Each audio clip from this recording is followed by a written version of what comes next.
Spúšťam nové video. Idem ma šlak trafiť z tých mainstreamových médií, ako nám vymielajú mozog.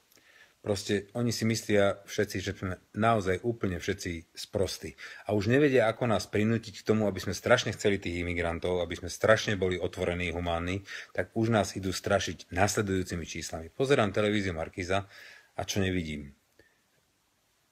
Starneme. Pozor, starneme. Dajú nám graf, kde sa hovorí, že dnes máme 700 000 ľudí v dôchodkovom veku nad 65 rokov a že v roku 2060 ich bude 1,8 milióna. Dnes pracujú 4 zamestnaní ľudia na jedného dôchodcu.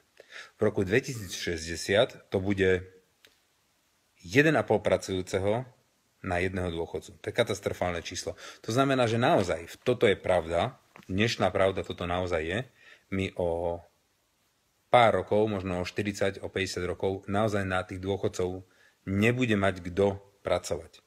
Nebude.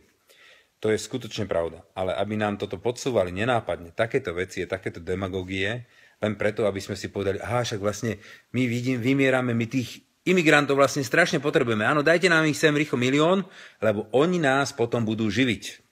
No. Teória je fajn vec, ale prax je taká, že zo skúseností z západných krajín z 100% týchto imigrantov 90% nenašlo uplatnenie. Len 10% pracuje a ostatné tvorí záťaž toho štátu. Nepracujú, páchajú trestnú činnosť a skutočne iba 10% sa plnohodnotne integruje. To znamená, že okrem toho, keby sme takúto hlúposť spravili, že by sme si sem 1 000 000 týchto ľudí pustili, tak v roku 2060 bude 1,8 milióna dôchodcov a na nich bude pracovať zase len 1,5 pracujúcich slovenských, ale budeme vetovať ďalších 900 000 dnešných imigrantov, ktorých budeme musieť živiť. A skutočne si uvedomte, tu žije 5 miliónov ľudí. Dnes tu žije 5 miliónov ľudí. Keď dnes máme nad 65 rokov, nad 65 rokov, keď máme 700 000, to znamená, že ešte keď započítame deti, neviem, neberte ma za slovo, nech je to ďalších 700 000 alebo milión, tak sa tu bavíme o nejakých 3 miliónov alebo 2,8 milióna ľudí, ktorí pracuje, ktorí vytvárate hodnoty. Ale pozor, z tých 3 miliónov ľudí, cirka, je polovička štátny aparát. To sú ľudia, ktorí tie peniaze, ktoré my vytvárame, tak oni spotrebovávajú. Pozor, ja to nedehonestujem a je to normálne, je to prirodzené. Sú to policajti, vojsko, sú to úradníci, sú to ministerskí pracovníci, je to vláda. Je to proste sektor, ktorý tie naše hodnoty, ktoré my vytvoríme, on spotrebováva. Ale sú veľmi potrebné. Ja proti tomu nič nehovorím, ale to není tá výrobná sféra. To je sféra, ktorá to spotrebuje. To znamená, že 1,5 milióna ľudí dnes tunák živí 5 miliónov. Samozrejme, musíme vyživiť aj sami seba. To znamená, že 1,5 milióna cirka ľudí živí zvyšok Slovenska a sami seba. Čiže to je šialenosť, keby sme k tomu pridali čo len 200, 300 alebo 500 000. Máme tu na 300 000 Rómov, cirka 300 000. A dobre viete, že na drtivú väčšinu tento štát musí vyrobiť peniaze a zaplatiť ich. Preto, lebo sme ich nevedeli integrovať. My sme nevedeli našich Rómov, ktorí vedia našu reč, integrovať. A myslíme si, fakt si naozaj aj vy si myslíte, že keď sem zoberieme Sýrčanov, Eritrejanov, z Čadu, z Konga, ja neviem odkiaľ, že tí ľudia takto budú lúskať slovenčinu? No nie.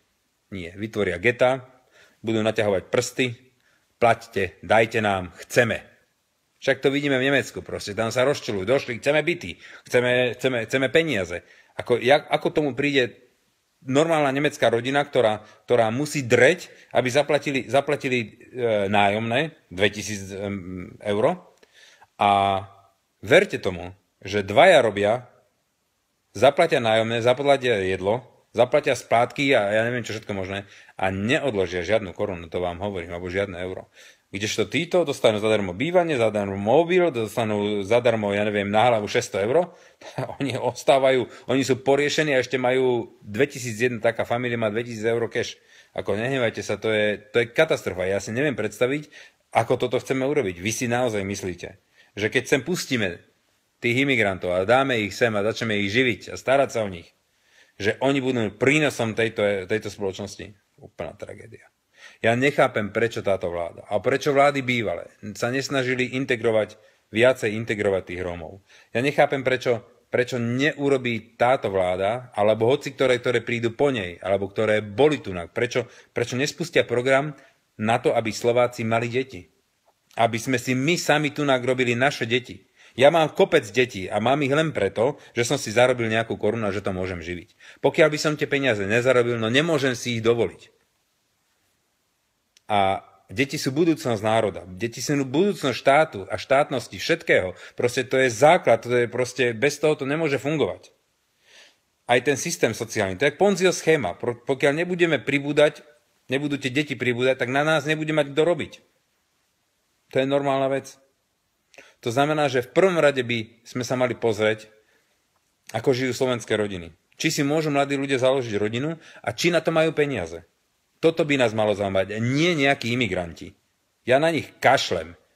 Áno, treba byť humánny. Ja pomáham, kde sa dá. Pomáham tu na Slovensku. Áno, idem treba aj do Kambodže. Áno, podporujem UNICEF. Hej, OK. Ale nejdem páchať samovraždu na národe. Veď si to uvedomte. Ako o čo tunak ide? Tunak nejde o pomoc tým Sýrčanom, lebo utekajú pred vojnou a si idú zachraňovať život. Oni si ten život už zachránili tým, že sa dostali do Turecka. To znamená, že to je v drtivej väčšine ekonomická imigrácia. My naozaj nie sme Nemecko, bohaté Nemecko, že si môžeme dovoliť hoci len 10 alebo 20 tisíc ďalších hladných krkov. No nemôžeme si to dovoliť. Proste my nemôžeme páchať vlastnú sebevraždu na vlastnom národe. A toto, čo teraz nám snažia sa NGOčky, mimovládky, kaviareň a ja neviem, všelijakí pridrblí pravdoláskari sa nám tu snažia nahovoriť, že my všetci sme fašisti, lebo nechceme pomôcť tým chudákom. No, my im chceme pomôcť. Tam u nich. My im chceme pomôcť, my im chceme pomôcť vybudovať tábory záchytné. My im chceme pomôcť všetkým, ktorým sa len dá pomôcť tam na ich mieste. Ale nie tunak. Tunak je to sebevražda pre nás. My si to proste nemôžeme dovoliť. A vy si to neviete spočítať. Vy ste v tej tej zletnej, ja neviem, pseudopravdoláskarstve, zletnom pseudoláskarstve a ja neviem, záchvate humanity, vy ste úplne proste prestali rozmýšľať zdravým rozumom. To sa proste nedá. A netvrďte mi, že však tunak ide len o pár 100 ľudí, alebo o pár tisíc, alebo o pár 10 000. A potom, ktorých 10 000? Tých prvých, čo sem prišli, alebo tých druhých, alebo tých tretích, tých treba zachrániť a tých ďalších už netreba zachraňovať. A tých, čo prídu po nich, tých už vôbec nie? Nie. To je nezmysel. Ako ktorí sú tí prví, alebo kde to skončí. A potom, keď týchto zachránime, tí ostatní nemusíme, tým môžu pokapať tam na hranici, alebo čo spravíme s nimi? To sú také mne absolútne nepochopiteľné veci. A keď si zoberieme, že prečo vlastne toto všetko je, tak povedzme si pravdu, je to cielená vec. Je to cielený útok na Európu a naši zapredaní politici, nielen tu, ale aj v Bruseli, zapredaní politici toto dovolujú. Nerešpektovanie zákonov. Prepáčte mi to, tak ako buď tie zákony majú platiť, alebo nemajú platiť. A keď sa bavíme o tom, že tu existuje Dublinský dohovor, keď sa bavíme o tom, že tu nám musíme chrániť šengerské hranice, ja sa pamätám, čo robili s Kaliňákom, ako ho cvičili, že musí zabezpečiť tú hranicu s tou Ukrajinou. No proste tam sme museli obrovské prostriedky vynaložiť, aby sme zabezpečili tú hranicu. A dneska to neplatí, poďte k nám. Áno, Merkelová vyhlási, poďte k nám. Úžasné. Rakúšania naštartujú autá a idú ostentatívne do Maďarska pre imigrantov. Páni a dámy, ale si uvedomte, že vy ste spáchali trestný čin. Trestný čin prevádzačstva. Ste zobrali imigranta, ktorý je tu nelegálne a previezli ste ho cez hranicu. Tie zákony dneska neplatia. Tak potom môžeme ísť vykrádať banky, však to nemusí tiež platiť. Prečo by tam ten zákon sa mal dodržiavať, tento sa nemusí? To je šialenosť, čo sa tu nadieje. To je nepochopiteľná šialenosť. A keď sa pozrieme, ako to vlastne vzniklo, však tí ľudia pred tou vojnou utekali nie dnes, tí utekali pred 3 rokmi. Tí už boli v Turecku, už v roku 2013 tam boli. Boli v tých lágroch. No ale zrazu niekto vymyslel, že toto by bolo fajn pustiť to do Európy. Nasereme tým ľudí, nasereme tým Európu. Možno si povieme, áno, treba to zastaviť tej Sýrii, treba to zbombardovať celé a treba toho Asada odstaviť. Toto možno bol tento plán. Ale v každom prípade ten plán je cielený. Proste dnes sa pohli tie masy, tie obrovské masy a sužuje to Európu. Pani Merkel zrazu otvára náruč a dostane Nobelovú cenu mieru. Bravo. Keď to chce robiť Nemecko, keď to Nemci tolerujú, prosím. Ale my si máme toto nechať páčiť od takýto diktát Európskej únie, keď my to na Slovensku nechceme. To hlasovanie, čo bolo v Hospodárskych novinách, jasne ukázalo, že skoro 90%, takých 87% je proti kvótam. To za kvóty bolo len nejakých 13%. To znamená, že je jasné, že slovenský národ, ľudia si toto neprajú.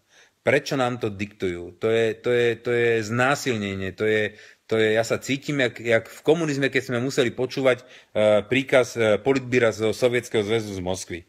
Toto sme tu mali, ja som tom žil a mne sa to bridí. Ja proste mám to vnímať tak, že naozaj sme tam štrngali kľúčami a mali sme len 15 rokov slobody. Na čo sme potom do toho liezli, do takejto skvadry? Úžasné. To znamená, že týmto to začína, áno? Čiže čokoľvek si zmyslia, si odsúhlasia a my sa budeme musieť prispôsobiť. No tak to sme pekne dopadli. Však nie nám to tu úplne rozvrátia. Ja som strašne nešťastný z tých médií, ako informujú. Proste nedozviete sa pravdy. Slovenská televízia vám tú pravdu upravuje. To je pre mňa je to nepochopiteľné, aby jedno spravodajstvo proste nedostal som objektívne. Platíme im za to, dostávajú od štátu prachy, naše peniaze, ktoré my vyrobíme, z toho oni žijú. Žijú z našich koncesionárskych poplatkov a pred začiatkom vysielaní vám dojde jeden trkvás, ktorý vám oznámi. My to ako v redakcii vidíme takto. Treba podporovať a otvoriť sa. No prepáčte mi to, mňa nezaujíma, čo si vymyslíte. Čo si vymyslíte zo slovenskej televízie. To, čo si vymyslíte, to si sadnite s rodinou a tam im porozprávajte, čo si myslíte. A aký je váš názor na to. Mňa zaujíma objektívne spravodajstvo, aby ste nám prinášali objektívnu pravdu a niečo si vymyslíte a upravené podľa toho, čo si vymyslíte. To je absolútna drzosť. To, že si to robia privátne médiá, tak keď im to majitelia takto nakázali alebo im to vyhovuje, bohužiaľ, s tým robiť nič nemôžeme. Ale v slovenskej televízii to neviem pochopiť. To mi je úplne proti srsti. A ten mainstream tunák, ten mediálny, ktorý tunák sa valí na nás, proste zrazu sme vyrušení z Putina. Keď sa povedalo, že idú západné mocnosti bombardovať ISIS, ani jedna zmienka nebola nejaká problematická. Zrazu bombarduje ISIS. Ruská strana, tak už ešte ani bomby nedopadnú, už máme novinové články, koľko civilistov zahynulo. Ešte nedopadli bomby a už sme mali fotky. Koľkáti zomreli. Prepáčte mi, to je katastrofa. Je mi jasné, že každá vojna je zlá a že aj v tejto vojne, aj v tej vojne proti ISISu, budú, bohužiaľ, je to strašné, ale budú aj obete na civilnom obyvateľstve. Ale ja vám niečo poviem. Ja nechápem, že ešte bomby nedopadli, už tu naplačeme nad 30 obeťami civilnými. A prosím pekne, povedzte mi, prečo tie médiá naše nepriniesli ani jednu zmienku o tom, koľko civilného obyvateľstva bolo zabitého detí, žien, koľko bolo zabitého v Luhansku a v Donecku. Raketami, bombami, delostrelectvom ukrajinskej armády. To vám neprekáža? To není ľudia? To sú, čo sú to, bastardi, alebo vši, alebo čo sú to? Prepáčte mi to, tam tisíce ľudí zomrelo. To nám nikomu neprekáža? Ani jedno médium s tým neprišlo? Nikto to neinformuje o tom? To vám fakt neprekáža? To sa nedeje? A tu nám bežíte okamžite ukázať fotky nejakých 6 mŕtvych ľudí, ktorí neviem, kde ste vyhrabali, ale už na to ukazujete, Ježiši Kriste, čo sa tam stalo?